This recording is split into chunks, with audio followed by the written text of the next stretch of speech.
Assalamualaikum warahmatullahi wabarakatuh.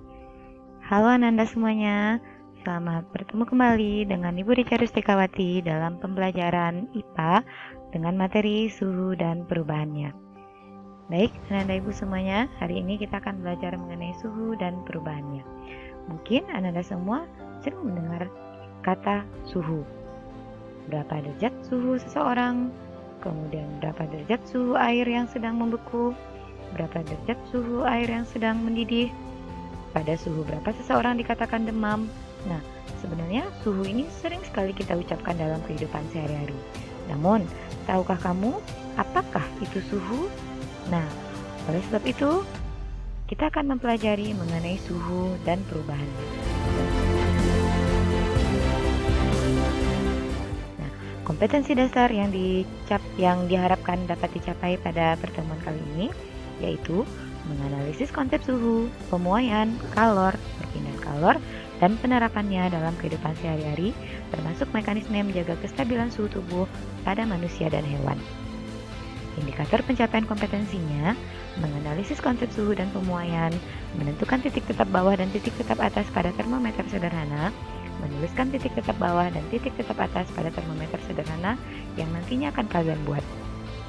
Nah, tujuan pelajaran hari ini yaitu dengan tugas proyek membuat termometer sederhana, siswa mampu menganalisis konsep suhu dan pemuaian dengan benar. Yang kedua, dengan proyek pembuatan termometer sederhana, diharapkan nanti Ananda Ibu mampu mendesain termometer sederhana dengan sistematis.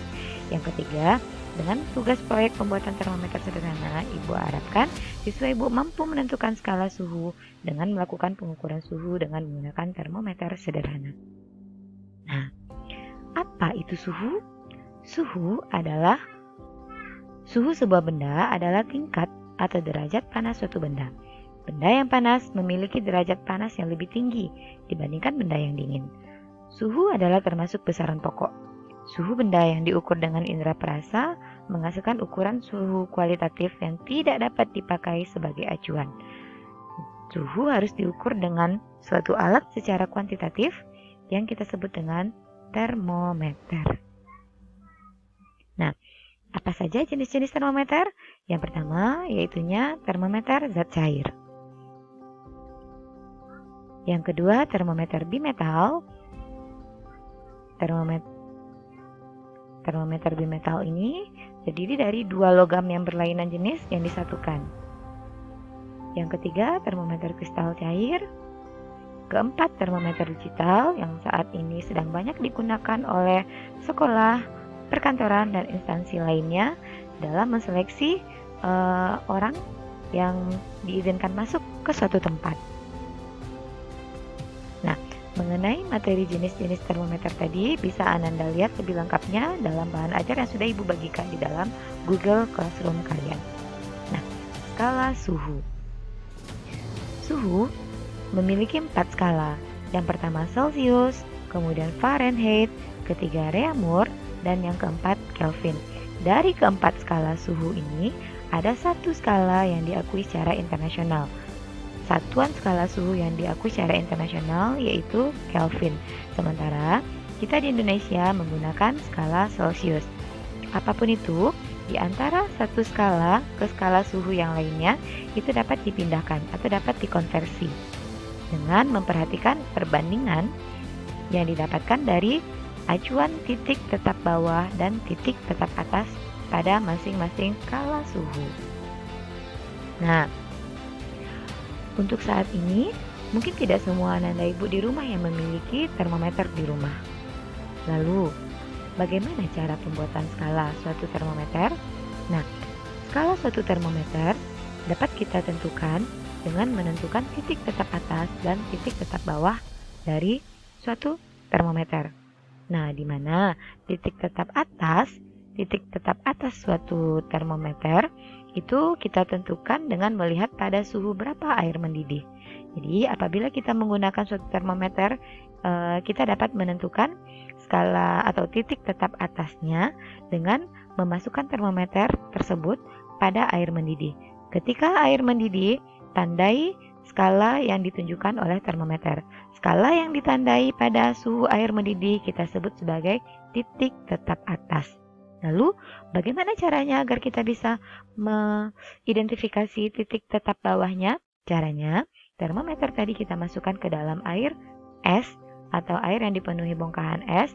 Nah, ketika suhunya atau skala suhunya sudah berhenti, kita tandai termometer tadi kita tandai dengan spidol sebagai titik tetap bawah. Jadi, titik tetap bawah pada termometer ditentukan dengan melihat pada suhu berapa es membeku. Kemudian titik tetap atasnya ditentukan pada suhu berapa air mendidih. Nah, tidak semua kita pastinya memiliki termometer di rumah. Lalu, bagaimana caranya agar kita tetap memiliki termometer? Bagaimana caranya agar kita tetap dapat mengukur suhu suatu benda? Nah, kita dapat membuat termometer sederhana dari bahan-bahan yang mudah kita temukan dalam kehidupan sehari-hari. Bahan tersebut seperti alkohol, pewarna makanan, sedotan plastik, plastisin, dan karton. Nah, ini cara kerjanya. Ibu ilustrasikan dalam bentuk gambar.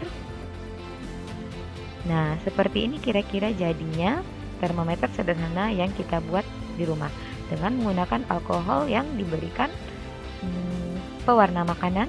Kemudian kita gunakan satu batang sedotan plastik yang ditutup dengan menggunakan plastisin. Lalu kita berikan karton sebagai penunjuk skala suhu. Nah, sudah terbayangkan olehmu anak-anakku? Kalau belum, silakan kalian simak video pembuatan termometer sederhana berikut ini.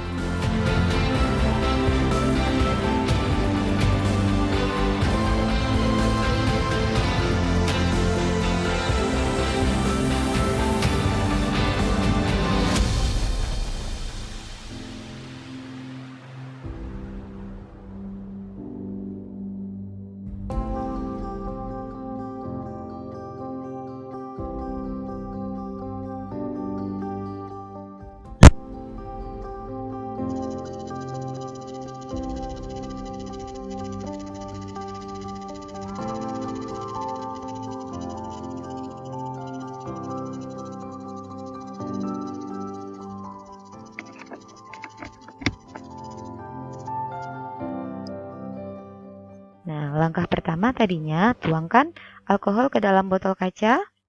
Ingat ya, botol yang digunakan yaitu botol kaca. Nah, yang kedua, alkohol tadi kita berikan pewarna makanan agar lebih mudah untuk diamati. Lalu, alkohol yang sudah kita masukkan ke dalam botol kaca tadi kita tutup dengan menggunakan plastisin, yang dimana di tengah-tengahnya sudah kita tancapkan sebatang sedotan plastik. Pastikan tidak ada celah udara pada plastisin dan sedotan plastik tadi. Lalu kita tancapkan karton yang sudah diberikan skala suhu seperti yang terlihat olehmu pada gambar berikut.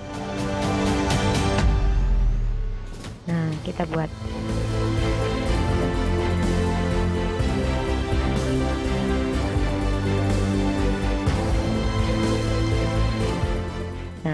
Bagaimana caranya penggunaan termometer sederhana? Yang pertama, letakkan termometer sederhana tadi di atas suatu wadah yang telah berisi air panas. Lalu, amati pergerakan cairan yang berada di dalam termometer sederhana tadi. Seperti kalian lihat dalam video, cairan tadi terus bergerak naik.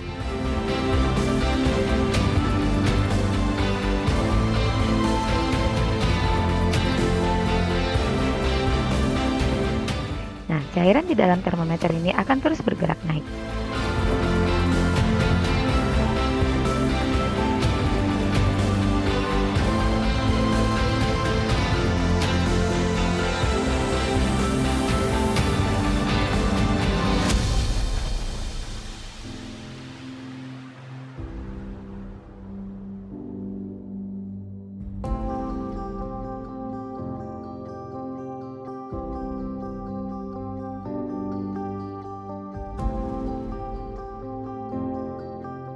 Oke, baiklah Nanda Ibu semuanya, kalian tadi sudah memperhatikan video pembuatan termometer sederhana.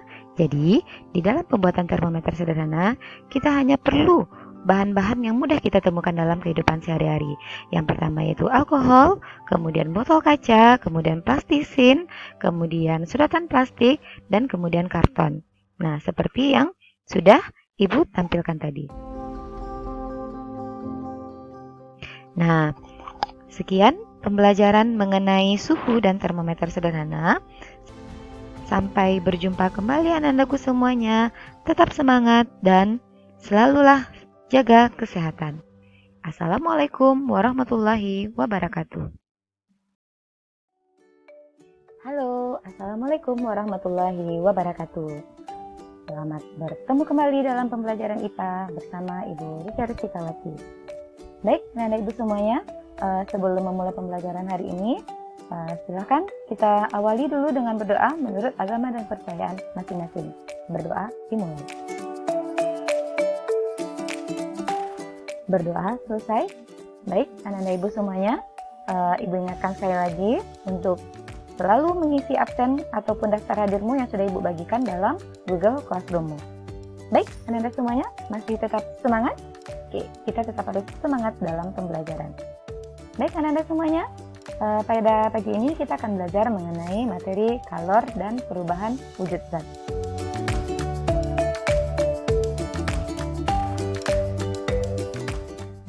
Kompetensi dasarnya, menganalisis konsep suhu, pemuaian kalor, perpindahan kalor, dan penerapannya dalam kehidupan sehari-hari. Kemudian melakukan percobaan untuk menyelidiki pengaruh kalor terhadap perubahan suhu dan wujud benda, serta perpindahan kalor. Indikator pelajarannya, yaitunya mendeskripsikan kalor, menganalisis pengaruh kalor terhadap perubahan wujud zat, dan yang terakhir nantinya kalian akan diminta untuk melakukan percobaan untuk menyelidiki pengaruh kalor terhadap perubahan wujud benda. Teknik penilaian yang akan Ibu lakukan nantinya, Ibu akan mengamati sikap, pengetahuan, dan keterampilan kalian. Nah, sekarang, pernahkah kalian membantu ayah dan ibumu memasak di dapur? Tentu jawabannya dan jawabannya harus pernah. Nah, ketika kalian memasak, energi apa yang digunakan agar masakan kalian menjadi cepat matang? Nah, kalian perhatikan ilustrasi yang Ibu berikan. Di sini Ibu berikan gambar sepanci air yang tengah dipanaskan dengan menggunakan kompor. Nah, kira-kira dalam kompor ini, energi apa yang terkandung di dalam kompor yang menyebabkan masakan yang dimasak menjadi cepat matang? Nah, bagi anak-anak Ibu yang menjawab energinya berupa kalor, benar, good ya. Nah, apa itu kalor? Kalor adalah energi yang berpindah dari benda yang bersuhu tinggi ke benda yang bersuhu lebih rendah. Nah, contohnya bagaimana? Contohnya adalah ketika kompor dinyalakan apinya, berarti suhu pada kompor lebih tinggi. Dan zat yang kita panaskan ini bersuhu lebih rendah. Nah, karena kedua zat ini berhubungan atau bersentuhan, terjadilah perpindahan energi dari kompor yang bersuhu tinggi ke makanan yang bersuhu lebih rendah. Nah, itulah yang kita sebut dengan kalor. Perpindahan energi panas dari benda bersuhu tinggi ke benda yang bersuhu lebih rendah. Nah, kalor merupakan salah satu besaran fisika, di mana kalau besaran pasti dia memiliki satuan. Nah, satuan kalor ada dua. Yang pertama secara fisika dan yang kedua secara kesehatan. Satuan kalor secara fisika yaitu Joule, kita simbolkan dengan J. Sementara satuan kalor dalam bidang kesehatan yaitu kalori, seperti yang biasa kalian temukan di kemasan belakang makanan yang kalian makan. Nah, harganya 1 kalori setara dengan 4,2 Joule dan 1 Joule setara dengan 0,24 kalori. Nah, apa saja yang mempengaruhi kalor suatu benda atau faktor apa yang mempengaruhi kalor yang dibutuhkan oleh suatu benda? Faktor yang mempengaruhi kalor suatu benda itu ada 3. Yang pertama massa benda, yang kedua jenis bendanya, dan yang ketiga itu perubahan suhu. Nah, di dalam fisika, kalor disimbolkan dengan Q, berasal dari kata kuantum. Anda Ibu pernah melihat kompor bermerek kuantum? Nah, kira-kira kenapa kompor itu mereknya kuantum? Yap, tepat sekali. Kuantum diambil merek kompor karena kuantum itu berasal atau artinya yaitu energi panas. Nah, jadi Q atau kuantum sama dengan massa dikali jenis bahan atau kalor jenis bahan dikali dengan perubahan suhu. Sehingga kita sebut dengan Q sama dengan M kali C kali delta T. Atau boleh Ibu singkat dengan istilah Q sama dengan macet. Nah, kalor untuk menaikkan suhu benda tergantung pada jenis benda tersebut. Semakin besar kenaikan suhu benda, kalor yang diperlukan pun akan semakin besar. Semakin besar massa benda, kalor yang diperlukan untuk menaikkan suhu pun semakin besar pula.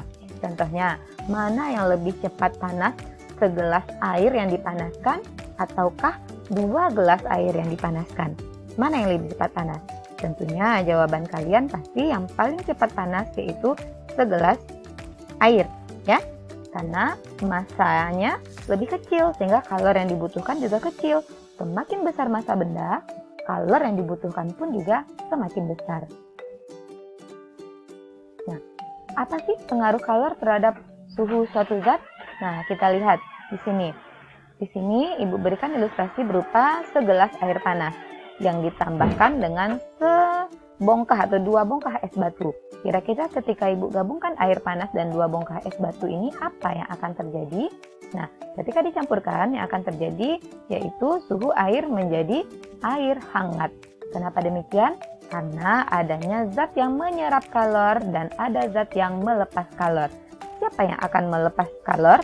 Yang melepas kalor yaitu air panas. Air panas karena dia bersuhu lebih tinggi, dia akan melepaskan kalornya ke lingkungannya. Sementara es batu karena suhunya lebih dingin, dia akan menerima kalor yang diperolehnya dari air panas. Sehingga pencampuran dari kedua zat ini akan menghasilkan air yang bersuhu lebih hangat. Di sini zat yang menyerap kalor yaitu es batu dan zat yang melepas kalor yaitu air panas. Nah, amatilah ilustrasi berikut ini. Pada suatu hari, 2 orang anak yang Ibu beri nama Reno dan Syahrini pergi ke supermarket untuk membeli es krim. Ketika sampai di rumah, mereka tidak langsung memakan es krimnya karena harus pergi menemani ayahnya. Nah, si Reno menyimpan es krimnya di dalam lemari es, sementara Syahrini menyimpannya di atas meja. Nah, sekembali mereka, ternyata mereka dapatkan 2 es mereka sudah dalam keadaan yang berbeda. Kenapa hal tersebut dapat terjadi? Nah, untuk menjawabnya, silahkan kalian amati video yang Ibu berikan berikut ini. Silahkan kalian perhatikan video berikut ini. Nah, dalam video dicampurkan beberapa bongkah kapur barus yang dipanaskan dengan menggunakan pemanas spiritus. Nah, kapur barus yang awalnya berwujud padat dipanaskan. Nah, apa yang akan terjadi?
Ketika kalian lihat kapur barus tadi yang awalnya berwujud padat sekarang sudah mulai berubah wujudnya menjadi wujud cair.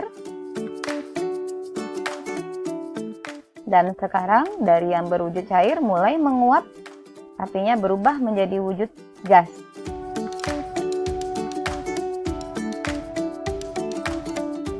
Nah, setelah kalian saksikan video singkat tadi, yaitu perubahan wujud dari kapur barus yang awalnya berwujud padat, dia dipanaskan menjadi berwujud cair, kita sebut dengan peristiwa mencair. Dari wujud cair, ketika terus dipanaskan, dia akan menguap. Ya, nah, oleh sebab itu, kalian nanti silahkan kerjakan soal ini dalam LKPD-mu mengenai perubahan wujud zat. Yang pertama, kalian perhatikan bagannya dari padat ke cair, itu kita sebut dengan peristiwa apa? Silakan kalian isikan. Kemudian dari cair ke padat, kita sebut dengan peristiwa apa? Silakan kalian isikan dalam LKPD yang telah Ibu sediakan dalam Google Classroom-mu. Nah, berdasarkan diagram perubahan wujud zat yang sudah kalian bahas dalam LKPD-mu, nah, sekarang kalian akan Ibu tugaskan untuk mencari 5 peristiwa dalam kehidupan sehari-hari mengenai peristiwa perubahan wujud. Mana yang disebut dengan menerima kalor, mana yang disebut dengan peristiwa melepaskan kalor. Masukkan data pengamatanmu ke dalam tabel berikut ini. Nah, ini nanti peristiwa perubahan wujud dari padat menjadi cair kita sebut dengan mencair. Silakan kalian perhatikan. Kemudian dari cair menjadi gas kita sebut dengan menguap. Kemudian dari gas menjadi padat kita sebut dengan mengkristal. Nah, perubahan wujud zat yang melepaskan kalor seperti yang pertama ketika kita membuat es batu. Nah, ketika kita membuat es batu, yaitu kalor yang ada pada minuman atau cairan ini semuanya akan dilepaskan ke lingkungan, sehingga si cairan atau si air ini dia akan menjadi kehilangan kalor, kehilangan panas, sehingga akan berubah wujudnya menjadi berbentuk padat dan terjadilah es batu. Peristiwanya kita sebut dari cair menjadi padat disebut dengan membeku, kemudian mengembun, kemudian mengkristal. Adalah contoh-contoh zat atau adalah contoh-contoh peristiwa yang melepaskan kalor. Sementara contoh perubahan wujud zat yang memerlukan kalor yaitu mencair. Nih, karena kita butuh kalor atau kita butuh panas untuk mencairkan batu es, kemudian menguap dan menyublim. Nah, apa hubungan kalor dengan perubahan wujud? Jika satu benda diberikan pengaruh kalor, ternyata benda tersebut mengalami perubahan wujud dari padat menjadi cair, dari cair menjadi gas, dan dari padat menjadi gas menyublim. Jika satu zat melepaskan kalor, ternyata benda tersebut mengalami perubahan wujud, yaitu dari cair menjadi padat atau membeku, kemudian mengembun dan mengkristal. Nah, sampai di sini pembelajaran kita hari ini Ananda semuanya. Untuk materi mendatang dilanjutkan dengan materi perpindahan kalor. Dan tetap semangat dan jaga kesehatan. Assalamualaikum warahmatullahi wabarakatuh. Selamat pagi Ananda semuanya. Nah, kita bertemu lagi dalam pembelajaran IPA berikutnya untuk materi kalor dan perpindahannya. Baik, Ananda Ibu, kita sebelum memulai pembelajaran hari ini, silahkan berdoa dulu sesuai dengan agama dan kepercayaannya masing-masing. Dan Ibu ingatkan, jangan lupa untuk mengisi absen yang sudah tersedia di dalam Google Form kalian. Baik, Ananda semuanya, pada kesempatan hari ini kita akan mempelajari mengenai kalor dan perpindahannya. Kompetensi dasarnya.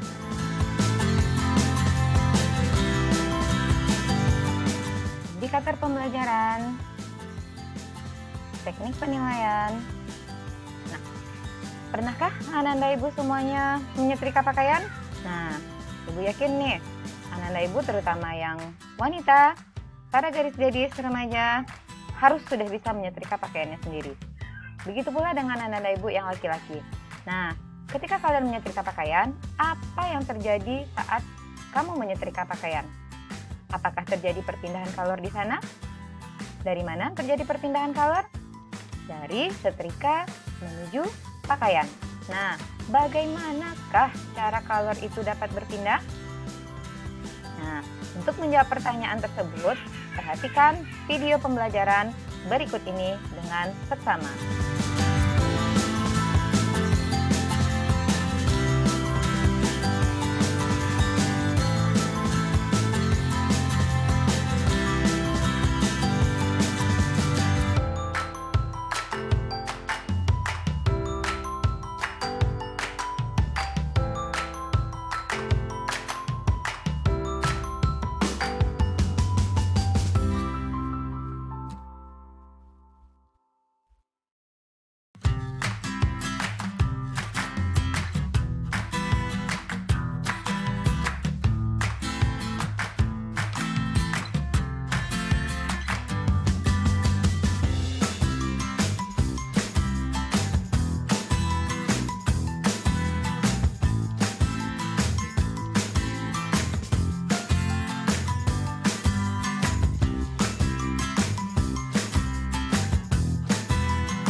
Nah, tadinya kalian sudah mempelajari demonstrasi mengenai perpindahan kalor. Jadi, kalor dapat berpindah dengan 3 cara. Yang pertama, secara konduksi, dan yang kedua secara konveksi, dan yang ketiga yaitu secara radiasi. Apakah konduksi, konveksi, dan radiasi tersebut berdasarkan video yang sudah Ananda saksikan? Mari kita lihat penjelasannya. Konduksi adalah perpindahan kalor melalui suatu zat tanpa disertai perpindahan partikel-partikel zat tersebut. Contoh seperti yang sudah kita lihat tadi, yakni ketika kita memanaskan logam, bagian logam yang terkena api itu akan merasakan panas dan panasnya akan berpindah ke bagian batang logam yang tidak terkena panas. Nah, oleh sebab itu ketika kita memanaskan sebatang logam, bagian yang tidak terkena panas api, kita masih dapat merasakan panas di bagian tersebut. Nah, berdasarkan sifat konduktivitasnya, ada bahan yang dikatakan sebagai konduktor, yaitu bahan yang dapat menghantarkan kalor dengan baik. Contohnya seperti besi, baja, tembaga, seng, dan aluminium, atau jenis logam yang lainnya. Nah, kemudian ada juga bahan yang disebut istilahnya dengan isolator, yaitu bahan yang merupakan penghantar panas atau penghantar kalor yang kurang baik, seperti kayu, kaca, wol, kertas, dan plastik, atau bahan-bahan yang bukan dari jenis logam. Nah, kita masuk kepada perpindahan kalor yang kedua, yaitu secara konveksi.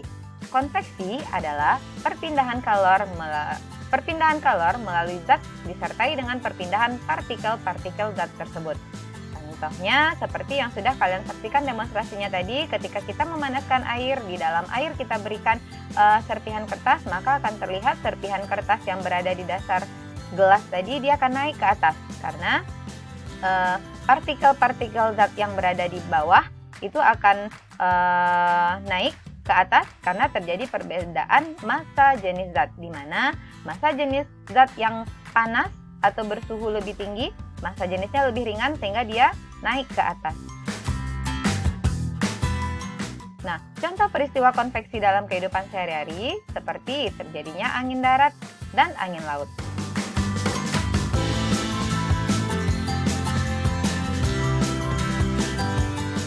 Kemudian juga sistem pendinginan mobil atau radiator pada mobil, kemudian pembuatan cerobong asap pada pabrik-pabrik industri. Nah, perpindahan kalor yang ketiga yaitu radiasi atau pancaran. Radiasi adalah perpindahan kalor tanpa melalui zat perantara. Contohnya, sinar matahari itu dapat sampai ke bumi melalui jarak jutaan kilometer, namun tetap sampai ke permukaan bumi meskipun tanpa ada udara dari jarak yang ditempuhnya. Nah, sehingga pancaran cahaya matahari dapat sampai ke bumi itu dapat berpindah panasnya tanpa melalui zat perantara. Nah, pada radiasi ada beberapa prinsip yang harus Ananda pahami, yaitu permukaan hitam dan kusam merupakan penyerap dan pemancar radiasi yang baik. Sementara permukaan putih dan mengkilap merupakan penyerap dan pemancar radiasi yang buruk. Nah, sekarang Ibu mau bertanya kepada kalian, kenapa pakaian seragam sekolah itu atasnya berwarna putih? Hubungkan dengan konsep radiasi. Nah, pemanfaatan kalor dalam kehidupan sehari-hari yang pertama yaitu pada alat-alat masak di dapur. Nah, di mana pada bagian untuk menampung bahan yang akan dimasak itu terbuat dari bahan yang bersifat konduktor atau penghantar panas yang baik, sementara untuk bagian pegangannya itu digunakan bahan yang bersifat isolator supaya ketika kita memegangnya kita tidak merasakan panas. Nah, contoh bahan yang bersifat isolator ini pada alat memasak digunakan yaitu seperti bahan yang terbuat dari plastik. Kemudian pada bagian termos, kemudian pada bagian setrika. Nah, oke, Ananda semuanya sudah selesai materi kita mengenai perpindahan kalor. Sampai di sini pembelajaran kita.